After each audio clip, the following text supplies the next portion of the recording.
Hi hello అండి, అందరికీ నమస్కారం. Welcome back to our channel. నేను మీ గోవింద. అందరూ ఎలా ఉన్నారు? బాగున్నారా? నేనైతే చాలా బాగున్నానండి. ఈరోజు వచ్చి ఈ వీడియోలో మీకు విజయవాడ కనకదుర్గ అమ్మవారి పుట్టినిల్లైన విజయకీలాద్రి అమ్మవారి గుడికి అయితే వచ్చేసామండి. ఇది వచ్చేసి మనకి విజయవాడలో మొగలరాజపురం కొండ మీద అయితే ఉందండి. దీన్ని విజయకీలాద్రి అంటారు. అలాగే ధనంకొండ అమ్మవారి గుడి అయితే అంటారండి. ఈ గుడి తాలూకా చరిత్ర విశేషాలు అన్నిటినైతే తెలుసుకుందాం రండి.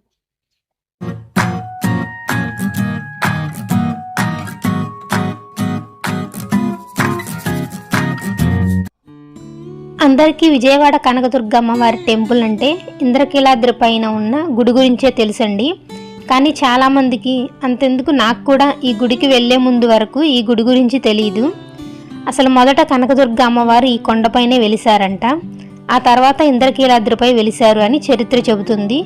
ఇంకొక ప్రధానమైన విషయం ఏంటంటే ఇప్పటికీ అమ్మవారు ప్రతిరోజు రాత్రిపూట తన పుట్టినిల్లైన ఈ ధనకొండలో ఒక చిన్న పిల్ల రూపంలో సంచరిస్తూ ఉంటారని, దాని సాక్ష్యంగా రాత్రిపూట గజ్జెల సౌండ్ వినిపిస్తూ ఉంటుందని ఈ గుడి ప్రాంతంలో నివసించేవారు చెప్తుంటారు. ఈ గుడి మనకి కొండపైన ఉంటుంది. అదీ కాక ఈ గుడికి వెళ్లే దారి కూడా ఇళ్ల మధ్య నుండి ఉంటుంది. ఈ అమ్మవారికి మెట్ల పూజలు బాగా చేస్తుంటారు. అమ్మవారికి కూడా మెట్ల పూజ అంటే చాలా ఇష్టం. అలా ముందుకు రాగానే మనకి గణపతి దేవాలయం ఒకటి కనిపిస్తుందండి. ఈ గణపతి విగ్రహానికి కూడా ఒక చరిత్ర ఉంది. అదేంటంటే ఈ గుడికి దారిని ఏర్పాటు చేసేటప్పుడు ఈ ఒక గణపతి విగ్రహం బయటపడిందంట. అదే చోట ఆ విగ్రహాన్ని ప్రతిష్ఠించి గుడి కట్టారు. ఇక్కడ ఇంకో విశేషం ఏంటంటే మనకు గణపతి విగ్రహంతో పాటు సుబ్రహ్మణ్యేశ్వర స్వామి వారు కూడా మనం ఈ గుళ్ళో దర్శించుకోవచ్చు. ఈ గుళ్ళో ఉన్న సుబ్రహ్మణ్యేశ్వర స్వామి వారి విగ్రహం వద్దకు రోజు రాత్రిపూట నాగేంద్ర స్వామి వారు పాము రూపంలో వచ్చి వెళ్తుంటారంట. ఈ గణపతి గుడి దాటగానే మనకి ఒక ఆర్చి కనబడుతుంది. అది దాటి ముందుకు వెళ్ళగానే కుడివైపు కుమారస్వామి, ఎడంవైపు వినాయకుడి విగ్రహాలు స్వాగతం పలుకుతూ గుడికి మనల్ని ఆహ్వానిస్తున్నట్లుంటాయి.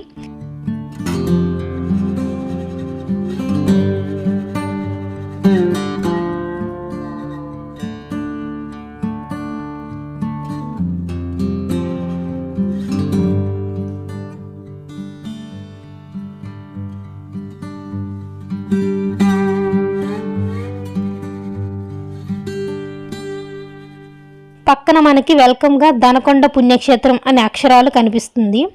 ఇక గుడిపైకి ఎక్కడం స్టార్ట్ చేస్తే ప్రతి మలుపు చివర నవదుర్గ అవతారాల్లో అమ్మవారి విగ్రహాలు మనకు కనిపిస్తాయండి. కొండ ఎక్కుతున్న అలసటను ఈ విగ్రహాలు కనిపిస్తూ ఇట్టే మాయం చేస్తుంటాయి. ఇక్కడ ఇంకో గొప్ప విషయం ఒకటి దాగుందండి. అదేంటంటే ఈ కొండపైకి మనం ఎక్కుతుంటే సరిగ్గా మూడో మలుపు తిరగగానే కాళ్ళ నొప్పులు ఉన్న వారికి ఆ నొప్పులన్నీ పోతాయంటండి. ప్రస్తుతం ఇంద్రకీలాద్రి పైన కనకదుర్గ అమ్మవారు ఎంతటి మహత్యం కలవారో అలాగే ఈ కొండపైన ఉన్న అమ్మవారు కూడా అంతటి మహత్యం కలవారే. అదీ కాక ఈ కొండపైన మొదట అమ్మవారు స్వయంభూగా వెలిశారు. ఆ తర్వాత ఇంద్రకీలాద్రిపై అమ్మవారు వెలిశారు. దానికి సాక్ష్యంగా ఇక్కడ గుడిలో అమ్మవారి విగ్రహాలు మధ్యలో అమ్మవారి పాదముద్రలు కనిపిస్తుంటాయి. ఇక్కడ ఇంకో విశేషం ఏంటంటే ఆ రెండు విగ్రహాల మధ్యలో ఉన్న అమ్మవారి పాదముద్రల వెనుక నుండి సొరంగం లాంటి దారి ఉందంటండి. ఆ దారి నుండి వెళితే ఇంద్రకీలాద్రి కనకదుర్గ అమ్మవారి గర్భగుడిలోకి వెళ్తుందంట. ఇంకో సంఘటన కూడా ఇక్కడ జరిగిందండి. ఒకరోజు ఈ కొండపైనున్న డ్రమ్ముల సౌండ్తో పెద్ద పెద్ద శబ్దాలు వినిపించగానే ఈ ప్రాంతంలో నివసించేవారు కొండపైకి వెళ్ళి గుడిలో చూడగా ఒక దొంగ అమ్మవారి విగ్రహం పక్కనే ఉన్న చెట్టు పైన దాక్కుని కనిపించాడంట. ఈ దొంగని ఏమైంది అని అడగ్గా, నేను అమ్మవారి నగలు దొంగతనం చేయడానికి ఇక్కడికి వచ్చాను. అప్పుడు సడన్గా నాకు డ్రమ్ముల శబ్దం వినిపించడంతో నాకు భయం వేసి ఇదిగో ఈ చెట్టు కొమ్మ పైన దాక్కున్నాను అని చెప్పాడంట. ఇలాంటి సంఘటనలు ఇక్కడ అమ్మవారు ఉన్నారు అని అందరికీ నమ్మకం ఏర్పడింది. అలా ఈ గుడికి అప్పట్లో సంక్రాంతి రోజు ప్రజలంతా వచ్చి పూజలు చేసి అమ్మవారిని దర్శించుకునేవారంట. ఇదిగో ఈ ఫోటోని గమనించారుగా, సరిగ్గా ఇదే ప్లేస్లో పూర్వం ఒక గొల్లవాడు మేకలు మేపుకుంటూ ఉంటే తనకి రోజు గజ్జెల సౌండ్ వినిపిస్తూ ఉండేదంట. ఒకరోజు ఏంటబ్బా ఆ సౌండ్ అని ఎవరో ఉన్నారు చూద్దామని ఆ ప్లేస్కి రాగానే అమ్మవారు సాధారణ మానవ స్త్రీ రూపంలో కనిపించి నీకు ఏ వరం కావాలో కోరుకో అని అడగ్గా ఆ గొల్లవాడు నేను కటిక పేదరికంలో బతుకుతున్నాను, నన్ను పెద్ద ధనవంతుణ్ణి చేయి అని అడగగానే అమ్మవారు అప్పుడు 3 సంచుల నిండా బంగారం ఇచ్చి ఇవి పట్టుకొని వెనక్కి తిరిగి చూడకుండా వెళ్ళిపో అని చెప్పారంట. అప్పుడు ఆ గొల్లవాడు ఆ సంచులు తీసుకొని ముందుకు వెళ్తూ సరిగ్గా ఈ మలుపు వద్ద మనకి తిరిగి చూశాడంట. అంతే, వెంటనే అమ్మవారు కనకదుర్గ అవతారంలో కనిపించి శిలైపోయారంట. అది చూసిన ఆ గొల్లవాడు కూడా శిలైపోయాడంట. అది ఇప్పుడు మీరు చూస్తున్న ప్లేస్, అందుకే ఈ ప్లేస్ని గొల్లకొండ అని అంటారంట. ఈ కొండపైన ఉన్న అమ్మవారిని దర్శించడానికి వెళ్ళే ప్రతి ఒక్కరూ ఖచ్చితంగా కాళ్ళు కడుక్కునే వెళ్ళాలండి. లేదంటే అమ్మవారికి చాలా కోపం వస్తుందని ఇక్కడ స్థానికులు పూర్వీకులు చెబుతుంటారు. స్టార్టింగ్లో మనకి ఆంజనేయ స్వామి వారిని దర్శించుకోవచ్చు. ఆ తర్వాత నాగేంద్ర స్వామి గుడి ఉంది. లోపల మనకి నాగేంద్ర స్వామి వారి పుట్ట కూడా ఉందండి. నాగేంద్ర స్వామిని దర్శించుకుని అక్కడ పుట్ట మట్టిని మన చెవులకు రాసుకుంటే చాలా మంచిదండి. అదీ కాక చెవులకు సంబంధించిన సమస్యలు ఉంటే ఇలా మనం పుట్టమట్టిని మన చెవుల అంచులకు రాసుకుంటే అలాంటి సమస్యలన్నీ తగ్గిపోతాయి. అదీ కాక చిన్నపిల్లలకి సుబ్రహ్మణ్యేశ్వర స్వామి వారి గుడికి తీసుకువెళ్ళి ఇలా చేస్తే వారి ఆరోగ్య పరిస్థితి కూడా చాలా మెరుగ్గా ఉంటుంది.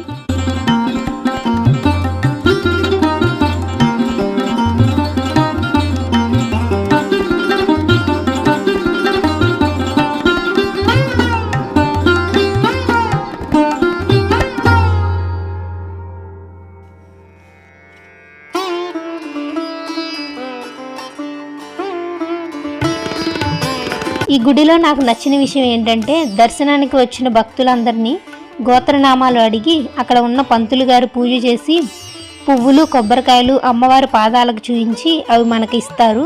సుమారు 30 మంది లేదా ఎంతమంది లోపల పడితే అందరినీ కూర్చోబెట్టి వారి ముందే గోత్రనామాలతో పూజ చేయించి మనకిస్తారు. మన అమ్మవారిని చూస్తూ సుమారు 15 నిమిషాలు దర్శించుకునే అవకాశం కల్పిస్తారు. అదైతే నాకు బాగా నచ్చిందండి. ఇక్కడ గుడిలో ఉన్నంతసేపు చాలా ప్రశాంతంగా అనిపించింది. అదీ కాక మనం మ్యాక్సిమం కొండపై వరకు వెళ్తాం కాబట్టి వాతావరణం చాలా అంటే చాలా బాగుంటుంది.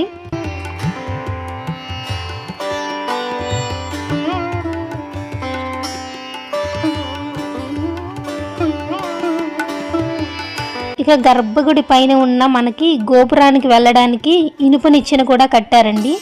నేను అది ఎక్కి పైకి వెళ్ళి చూశాను. చాలా నిశ్శబ్దంగా ఉంది. లోపల ఏముందా అని కొంచెం లోపల వరకు చూశాను. లోపల ఆ మహాశివుడు ధ్యానం చేస్తున్నట్లుగా ఆకారం కనిపిస్తుంది. అలా ఆ పైనుండి చూస్తే చాలా నిశ్శబ్దమైన వాతావరణంలో అమ్మవారి ఒడిలో మనందరం ఉన్నట్లు అనిపించి నాకైతే ఒళ్ళు పులకరించిందండి. ఎందుకో తెలియదు కానీ మనసులో ఏదో భక్తి భావం, కళ్ళల్లో అమ్మవారి రూపం కదులుతూ ఉంది.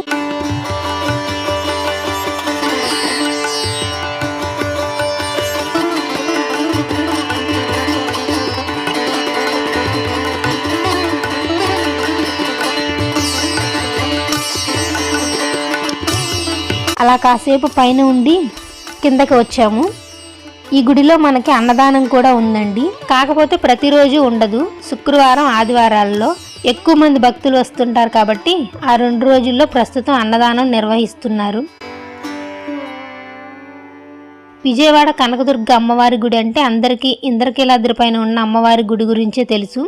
చాలామందికి ఈ గుడి గురించి తెలియదు. కాబట్టి ఈసారి ఎప్పుడైనా విజయవాడ వస్తే ఈ దనకొండ అమ్మవారి గుడిని కూడా దర్శించుకొని ఆ కనకదుర్గ అమ్మవారి ఆశీస్సులు అయితే పొందండి. ఈ గుడి చాలా పురాతనమైనదండి. సుమారు 200 సంవత్సరాల క్రితం నుండి ఇక్కడ అమ్మవారి పూజలు అందుకుంటున్నారు. ఇక్కడ ఉన్న అమ్మవారి రూపం మనకి స్వయంభు రూపం. ఈ గుడిలో అమ్మవారు నిజ రూపం విగ్రహ రూపంలో కనబడదు. గర్భాలయంలో ఎర్రటి జ్వాలల్లాగా ఒక రూపం కనిపిస్తుంది.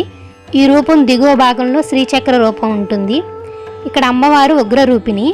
అమ్మవారి అసలు రూపమైన త్రికోణాకారంలో ఉన్న ఈ జ్వాలా రూపాన్ని ఇక్కడ వదిలిపెట్టి కనకదుర్గాదేవిగా ఇంద్రకీలాద్రిపై అమ్మవారు వెలిశారని చరిత్ర చెబుతుంది.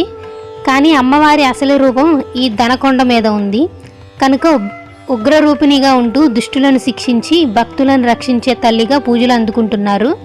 తిరుపతికి వెళ్ళడానికి కొండపైన ఎన్ని మలుపులు ఉంటాయో ఈ కొండపైకి వెళ్ళాలన్నా అలాగే మలుపులు ఉంటాయి. సరిగ్గా 9వ మలుపు తిరగగానే కొండ మీద అమ్మవారి దర్శనం మనకు కలుగుతుంది. 1987వ సంవత్సరం ఇక్కడ స్థానికులు కొంతమంది పెద్దలు కలిసి ఈ కొండపైకి గుడికి వెళ్ళడానికి దారిని ఏర్పాటు చేసుకున్నారు. 1992వ సంవత్సరంలో అమ్మవారికి దాదాపు 7 అడుగులు గల అమ్మవారి విగ్రహాన్ని ఇదే ప్రాంతంలో ప్రతిష్ఠించి ప్రత్యేక పూజలు చేయడం ప్రారంభించారు. ఆ తర్వాత ఈ మధ్య మరొక కొత్త విగ్రహాన్ని కూడా చేయించారు. ప్రస్తుతం మనకి ఆ 2 విగ్రహాలు గర్భగుడిలో కనిపిస్తాయి. దసరా 9 రోజులు విశేష పూజలు జరుగుతాయండి. భక్తుల రద్దీ కూడా ఎక్కువగా ఉంటుంది. ఇక్కడ పెళ్లి కాని వారు ఒకసారి వచ్చి అమ్మవారిని దర్శించుకుంటే సంవత్సరానికల్లా వివాహం జరిగి మళ్ళీ ఆ కొండకు అమ్మవారిని దర్శించుకోవడానికి రావాల్సిందే. అంతటి పవర్ఫుల్ అండి ఇక్కడ అమ్మవారు.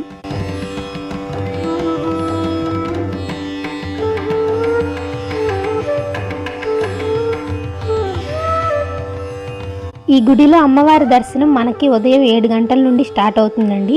అభిషేకాలు కూడా ఉదయం 7:30కి స్టార్ట్ చేస్తారు. అభిషేకం చేయించుకోవాలి అనుకునేవారు ఉదయం 7 గంటలకల్లా వెళ్తే సరిపోతుంది. శుక్రవారం మరియు ఆదివారాలు ఎక్కువ మంది భక్తులు వస్తుంటారు. మధ్యాహ్నం 12:30 కల్లా అమ్మవారి దర్శనం ఆపేస్తారండి.